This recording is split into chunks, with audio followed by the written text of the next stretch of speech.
After the heartbreaking results of yesterday's NBA draft lottery, which officially confirmed the Toronto Raptors are losing their top draft pick in this upcoming NBA draft, Raptors analyst Josh Lundberg has put out a report discussing the possibility of trading away Jakob Poeltl in this offseason to facilitate a tank in 2025. So we'll discuss what he proposed, whether or not it makes sense for the Toronto Raptors, why he believes so, and why, in my opinion, I would not go down this path for this upcoming year for the Toronto Raptors. But before we dive into that, folks, we did a little experiment a month ago about, I'm always asking for subs, pulling up this sub graph, but if you guys could like this video today, I want to see how it likes. I want a little bit of a bigger sample size in terms of how it affects the videos and stuff, so don't worry about subbing if you're not sub just on this video, but hit that like button because we're trying to grow this channel, especially as we enter the off season with a ton of Raptors content coming your way. But let's dive into the news. Let's dive into what's been going on. Because if you missed yesterday, missed the stream, missed the video, the Toronto Raptors have lost their top first round pick. The PSP man, Landry Fields, as well as Fred VanVleet, Ime Udoka down there with the Houston Rockets. The Hawks and Rockets jumped us in the draft lottery standing. So we fell from 6 to 8. And that pick ended up going to the San Antonio Spurs. So we still have the Pacers pick. We still have the Pistons pick. So all hope is not lost for this draft, or all excitement for this draft is not lost. Masai Ujiri has found some gems later around, or later selections in the draft, but obviously it's a lot easier to hit on a draft pick if you have more of an opportunity, more of a pool to select from. So that's unfortunate news there. But Raptors analyst Josh Lundberg has come out and discussed a potential possibility for the Toronto Raptors this upcoming season. And we'll break down here. Basically, he already made the case for the Raptors to tank next season, meaning the 2024-2025 year. And that option might even be more appealing now that they have officially lost this year's pick. They're reluctant to rebuild, and now they are here. So it's best to see it through and do it right. So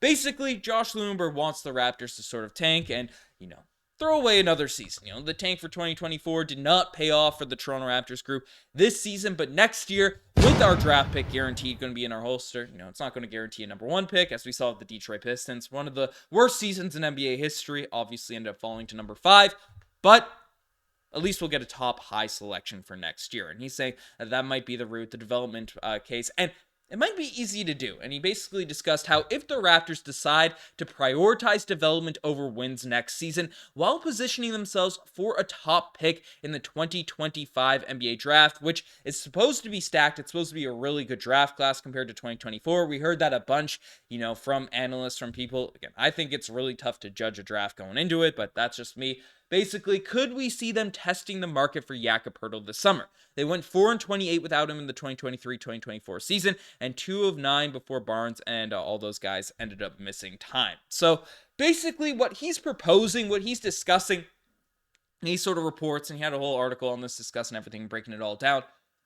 The Raptors, if they want to tank, if they want to go in that direction, which he's kind of pushing for, we trade away Jakob Poeltl, likely for some assets, not bringing back, another elite, solid center for this group, and watch the team just play the way they did at the close of this year. I mean, obviously, there's a lot of factors going into why the Raptors really struggled to close out this last season. A part of it, obviously, losing 2 of your top sort of veteran pieces in OG Anunoby, Pascal Siakam. The team became a lot more thin, and then obviously Jakob Poeltl going down, so our only center was Kelly Olynyk, who is a really nice role player for this team. Thought he was a great acquisition, but obviously isn't the sort of defensive anchor that you'd expect for Jakob Poeltl, the reason why he's making all that money, right? This team did not have that proper 5-man, and then obviously Scotty Barnes went down with an injury. IQ was out for a ton of time. RJ Barrett was out for a ton of time. Heck, even Obagi had some minutes out in the lineups. We dealt with a ton of injuries for a team that was already pretty depleted following this year's trade deadline. You may even make the argument Bruce Brown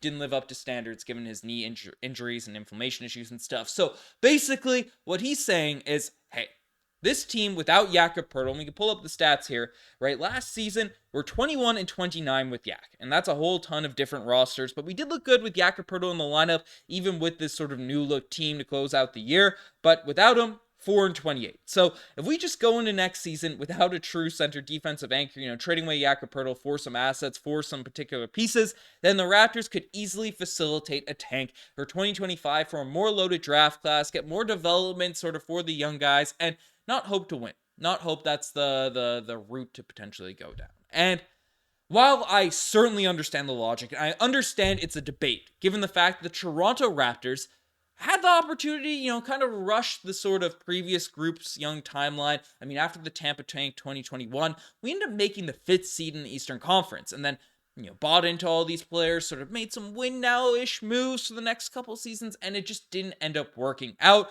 and then it kind of blew up in our face. I don't mind Masai Ujiri for taking that risk, but it didn't work out. So if we're going to do a rebuild, do it right this time. Let's not rush it. Let's try to get some top draft picks, try to give some opportunities for younger guys to develop, make sure the right pieces are in place around Scottie Barnes. And while Jakob Poeltl is immensely valuable in terms of the current construction of this group, if we want any hopes of winning, long term, if we want to be a championship contender, can we really rely upon a center that can't make free throws, that can't space the floor in any way, and isn't even a lob threat defensively or offensively for defenses sort of stay glued to? If you have guys like IQ, RJ Barrett, Scottie Barnes driving the lanes, those are all factors you have to take into place. And I completely understand it. I understand the argument. I'm not going to emphatically disagree with someone making those points. Yes, he might be right, but I don't think that's the right approach going into the start of next season.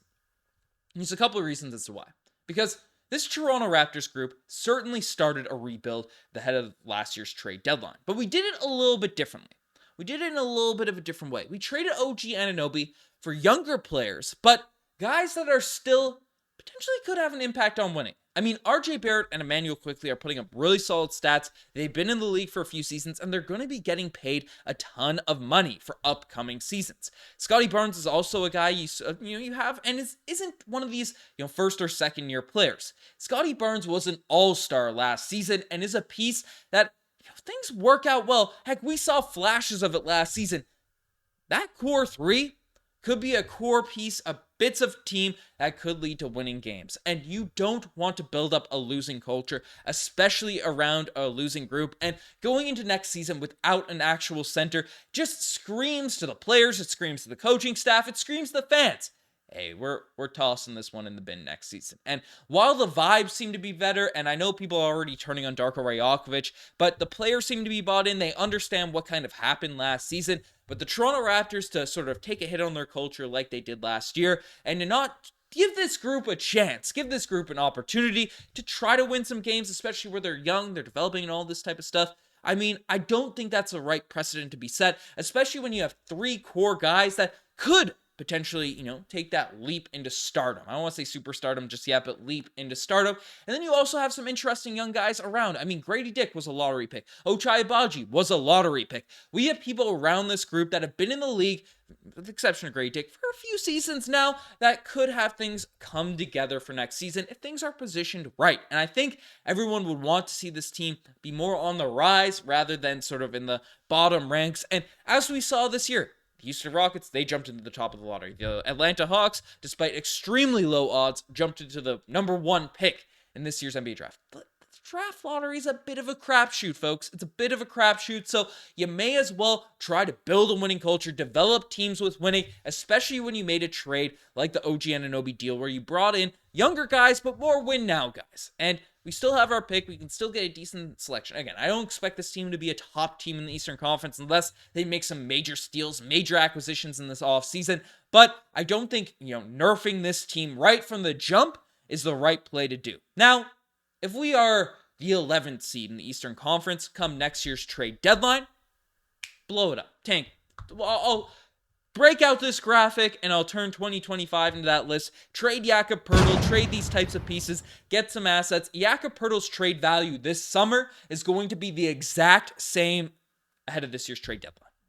Going to be the exact same. In fact, it might honestly be better because some team like OKC that doesn't make a big move for a center in the offseason might be more intrigued to sort of, bolster their front court, especially if they lose to the Dallas Mavericks in the playoffs this year and things aren't going that well, or I'm sure it'll go well in the regular season for the Thunder, but, they want to go in with more security going into the postseason, right? Jakob Poeltl will have more value to those types of teams at the trade deadline because, again, the guy's under contract for a couple years. They have that opportunity to sort of keep him around, right? I don't think it's a rush to trade away Jakob Poeltl, a rush to just crumple up and throw away next season right from the jump, especially where we have young core pieces that, you have 3 young talented guys.